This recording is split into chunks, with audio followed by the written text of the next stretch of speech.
প্রিয় দর্শক, আসসালামু আলাইকুম। ভাবলাম আগের দিন চলে গেছে, বাক স্বাধীনতা আসছে, বৈষম্য বিরোধী আন্দোলন করলাম, যে মানুষ বাক স্বাধীনতা যে যেভাবে পারে সেভাবে আলোচনা সমালোচনা করতে পারবে, কিন্তু না।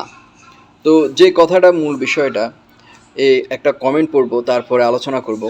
আমরা স্বৈরাচারী সরকারি দূষকদের সচিব বানানোর জন্য ভিডিও দেন, আবার বড় বড় কথা বলেন। এই সংক্ষিপ্ত কমেন্টটা করেছেন মৎস্য ও প্রাণী সম্পদের একজন কর্মকর্তা। কার কমেন্টে স্ট্যাটাসে করছে জানেন? সাজ্জিস আলমের। আচ্ছা, সাজ্জিস আলম কি বড় এমপি মন্ত্রী হয়ে গেল যে তার এখানে কমেন্ট করা যাবে না? এই একজন মৎস্য প্রাণী সম্পদের কর্মকর্তা, নাজমুল হুদা নাম, সে এই লেখাটা লেখে, আমরা স্বৈরাচারী সরকারের দোষরদের সচিব বানানোর জন্য ভিডিও দেন, আবার বড় বড় কথা বলেন। খারাপ তো কিছু বলে নাই, সত্য কথাটাই বলছে। তো এইখানে তার চাকরি চলে গেছে। জাস্ট আপনারা ভাবেন, বরখাস্ত একবারে বরখাস্ত করে দিছে।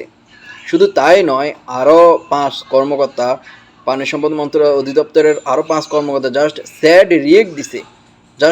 রিয়েক্ট দিছে, তাদের 5 জনেরও বরখাস্ত করে দিছে, শোকজ করে দিছে। বাক স্বাধীনতা থাকলোটা কোথায়? এটা নাকি উপদেষ্টাদের মানক্ষুণ্ণ হয়েছে বা রাষ্ট্রীয় মানে ভাবমূর্তি নষ্ট হচ্ছে, এই ধরনের বয়ান দিচ্ছে তারা। পা ছাটাছাটি আর তেলবাজি ভাবছে যে চলে গেছে।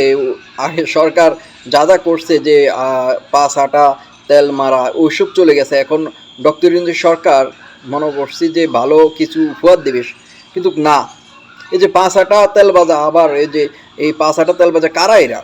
কারা এদেরকে শোকজ করে, বরখাস্ত করে? সামনে আসা দরকার না। এসব নিয়ে আপনারা কথা বলবেন ভাই।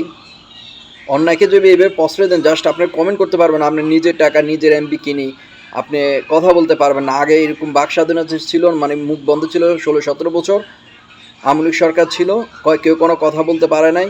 কথা বললে ফেসবুক কোনো স্ট্যাটাস দিলে, কমেন্ট করলে বলে যে সমস্যা হবে, পোস্ট ডিলিট করে সমস্যা হবো, কমেন্ট ডিলিট কর। তো এরকমই তো আচরণ চলতেছে। জাস্ট সাজ্জিস আলমের কমেন্ট করলো এক ভাই, নাজমুল হুদা ভাই, তার চাকরি চলে গেছে। ওই এলিটরা মানে তেলবাজি করার জন্য, পা চাটার জন্য উপদেষ্টাদের এমনভাবে পা চাটতে চাটতে পা সাদা করে দিচ্ছে।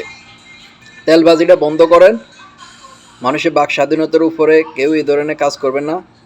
বারবার বলতেছি, ভাবছি যে 5 আগস্টের পর 24-এ নতুন করে 7 দিন পাইছে মানুষ, কিন্তু না, সে আগেরটাই রয়ে গেল।